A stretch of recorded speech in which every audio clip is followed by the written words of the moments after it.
So it's When Fists Fly with Big Nige. I'm here with Andre, Showtime Sterling. We finally got it done. Pleasure to see you. Yeah. How are things with you? Yeah, things are fine, you know. I had a nice little break after my fight, a little victory lap, you know, but the war isn't over, the fighting isn't over, we've still got to keep pushing. So I've been back in training for about 2 weeks, but it's starting to pick up now, starting to get back into sparring, get ready for my next fight. So yeah, I'm fully focused and switched on at the moment. Good to hear. So your record as it stands, 10 fights, 10 wins, Southern area title, at light heavyweight that is, and obviously just come off a massive victory in the British title eliminator against Ricky Summers. Tell us, is this how you pound out your career when you turned pro in 2017?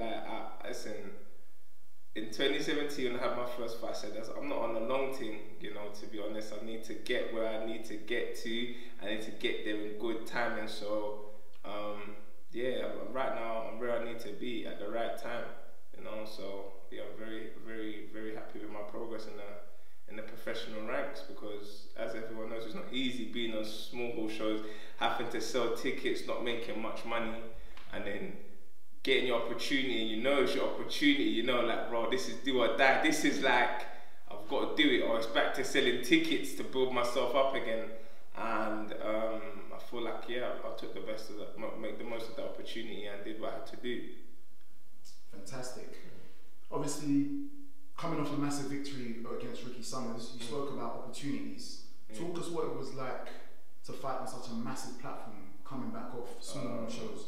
To fight on such a massive platform, I thought I'm a very confident person in myself, so it wasn't too bad. But it's a thing of, like, I felt like I was around people that didn't believe in me, so I wasn't really trying to communicate or anything. Cause like, right, like, you know, like trying to kind of put me here to lose, you know what I'm trying to say. So that's how I felt. So I was like, all right, cool. I'm not gonna say much, you know. I'm just gonna be quiet, like, not interact, and I'm just gonna show you what's going on, like I'm here for real, I'm the real deal, and if you want to fight me, it's going to be a tough fight, you know what I'm saying? I ain't laying down, and if I get hit and fall on the floor, I'm getting back up, I'm going to do what it takes to win the fight. But going back to what I was saying earlier, I just didn't feel like no one believed in me. Like, I just felt the energy was kind of like not there for me, so I was just like, right, man, no, I ain't really communicating with these fake people, you know what I'm saying? That's how I felt, really, so, yeah.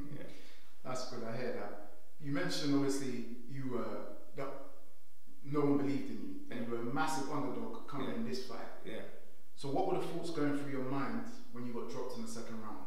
My second round, I was get up, and it's going to take more than that to take me down. I was just thinking to myself, okay, you know how it is, isn't it? Like, okay, we're in a real fight, it's nothing, I'm going to get back up. And yeah, I got back up and I just showed them that, this is real, this is a real fight, I ain't no punk. So yeah, just got back to business, make sure I concentrated, focused, and make sure I picked my shots much more, and I became much more precise and much more accurate in the fight. As I said, Ricky Summers is a good fighter, and I feel like having that fight brought me on. Like, I feel like I've improved immensely since that fight. I learned a lot from it. Going back to the second round when you got dropped, would you say there were a bit of nerves?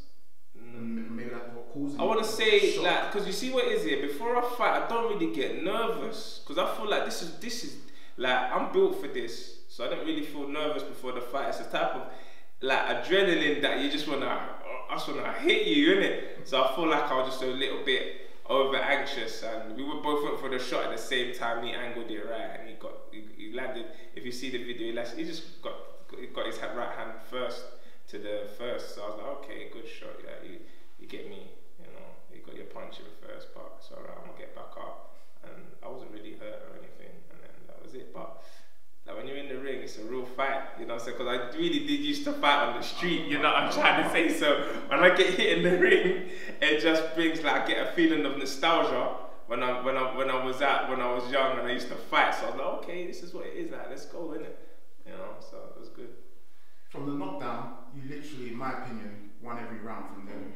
You boxed at a range, you boxed on the back foot and picked off your shots, and you stepped in when you needed to. Your performance, you was getting loads of recognition from the likes of Duke McKenzie, George Groves. They likened you to an old school fighter. Like, you got power, but you also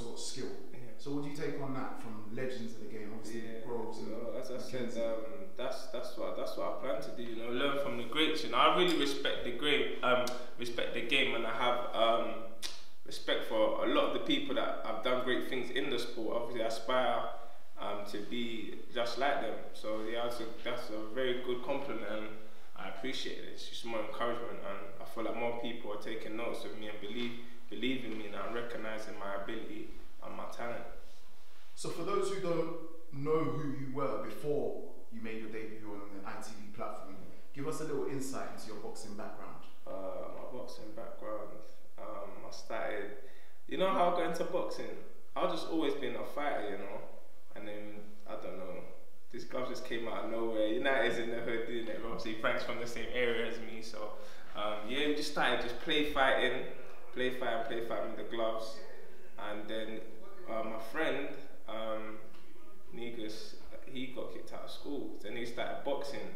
And I just started following him. He started boxing at the Lynn, and I started following him, going to the Lynn, and then everyone, back then everyone was going to the Lynn. That was like the gym for everyone in South East London. So yeah, I started training there. I didn't manage to fight there. I went to a gym closer to my area in Lewisham, which was on the ABC. So I started boxing with them. I had 4 fights with them. Then I left them and I ended up in Fishway Lodge, and then had the rest of my bouts there. So I turned pro. And that's where essentially you made the name for yourself. Yes, that is. 40 fights, if I'm correct. 40 fights, yes, 40 amateur fights. So credible amateur record. Yeah. London ABA champion. I was the top 10 in the country. You don't mention that, but I've been in boxing news and everything as well. So, yeah. So obviously as a pro, 10 fights in, you're based at the Peacock Gym, is that correct? Yes. And your trainer? Brian Lawrence and Ian Andrews. Excellent. So that Peacock Gym is quite infamous. There's quite a lot of professional boxers there. Daniel Dubois, Denzel Bentley, another light heavyweight opponent in Anthony Yarde. Have you guys sparred in any situation in the build-up to fights? We sparred. We gave each other that work, you know. So yeah, it was good. I think like he's another one that's a little bit underestimated, you know. As once again, he ain't gonna be as easy like to fight as everyone may think. He's a good fighter. He's good, sharp, you know. So. And the respect is there, obviously. The respect is there. Yeah, as I said, the respect is always there with every fighter. As I said, like this is the game we're in. And sad to say, it's a blood sport, innit? So before the fight, we're gonna have that animosity and rivalry against each other. But after the fight, it's all respect. Like, you know, we shake hands, get on with their life. He's just trying to make money the way I'm trying to make money. But yeah, we got to fight for this money. You know, that's how it is. So, but yeah, I have respect for every fighter. So obviously you are currently Southern Area light heavyweight champion. It was recently ordered that you'd be fighting Dan Aziz. Can you tell us more about that? Basically, I was a Southern Area champion. I was allowed to hold it for about 5 to 6 months. I had a chance to see what I was going to do. Obviously, I'm coming up to the end of the 5 to 6 month period. So the board tried to make it a mandatory fight between me and Dan Aziz. Obviously, I'm fighting for the British title eliminator, so it just makes sense to vacate that belt and then just go on for another belt. So that's the situation I'm in with that. So as of now, you've vacated? Has that been announced? Yes, I vacated the belt. I'm no longer the Southern Area champion. Because it would have been interesting to see Dan Aziz. He's also an up-and-coming light heavyweight, so it would have been an interesting contest. Yeah, I said, me and Dan Aziz are in the same gym. Oh, he's also at the Peacock Gym? Yeah, he's also at the Peacock Gym as well. He's also at the Peacock Gym. So I'm assuming there's been a lot of sparring between Yeah, come on, obviously. Listen, where we're coming from, we need to give each other that work, because where else are we going to get sparring from at the moment? You know what I'm trying to say? We ain't got peace with sparring partners, so we got to listen. At the moment, it's just things like, right, we've got to work together right now, innit? So that's what it is. You won the British title eliminator. Yeah. And also, we've been crowned with a new British title champion in Joshua Buatsi. Yeah. Did you manage to watch any of that? Yes, I watched the fight. And what did you make of that? I thought, he done what was required of on the night. You know, as you could see, he's not a bad fighter, but the skill and the talent difference was, you know what I'm trying to say. He went into a fight where he was miles better than someone else. You know what I'm trying to say. So he was expected to win. You know, I would like to see him tested. To be honest, like I've been tested. tested twice and I pulled through. I've done, you know, but who am I? You know, maybe I'll be the one to test him. Interesting. So how much are you relishing the chance to challenge Buatsi for the British title? As I said, me and Buatsi got unfinished business from the amateurs.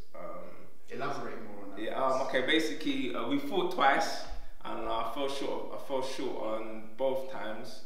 But I just felt like I didn't. At the time, I had a lot going in my social life going on outside the gym, so I wasn't really training 110% the way I am now.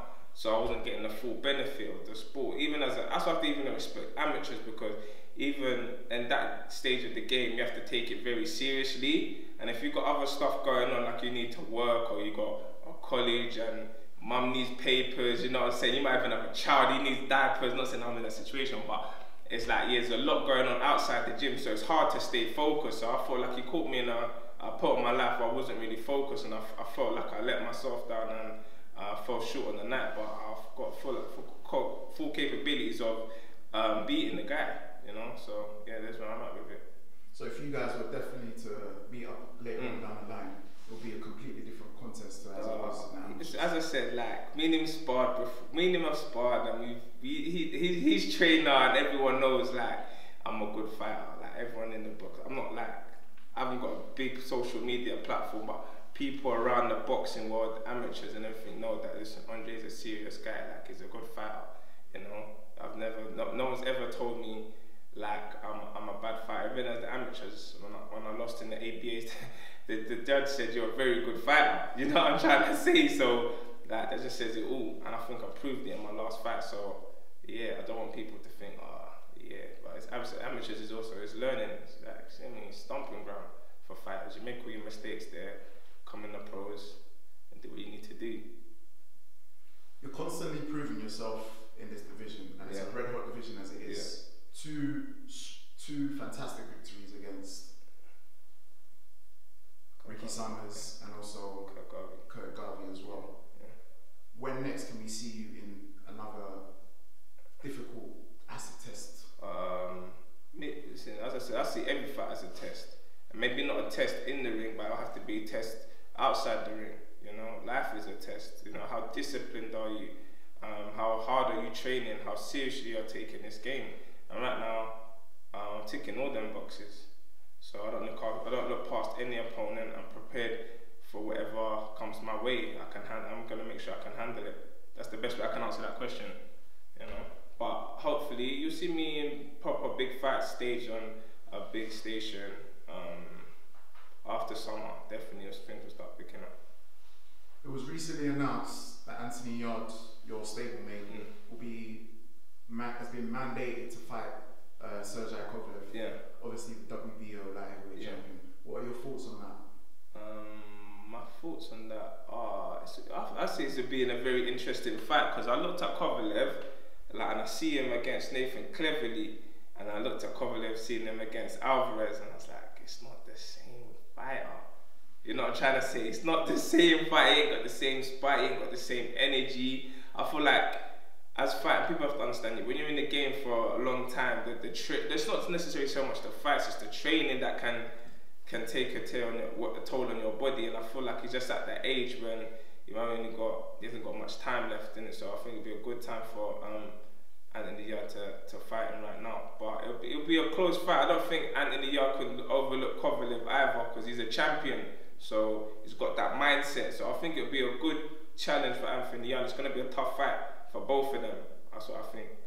And who do you think will come out victorious? Obviously, I have to root for my guy, innit? Like, I feel like I want Anthony Yarde to win, but it's going to be a proper test. It's going to be a test. It's not going to be an easy fight at all. What would it mean to you to be British champion in such an exciting division? It would mean a lot, you know. Obviously, like, as I see, as I always say, welcome to the jungle. Or this is like this, you know. This is the concrete jungle. We gotta keep rumble, young man, rumble. So it'll be good to be the British champion, just to show that I'm at the top of the food chain in this division. You know what I'm trying to say? So you know. So yeah, that's what it is, man. It's all about being at the top of the food chain, you know, being the king of the jungle and whatnot. So yeah, it'll be a very good look.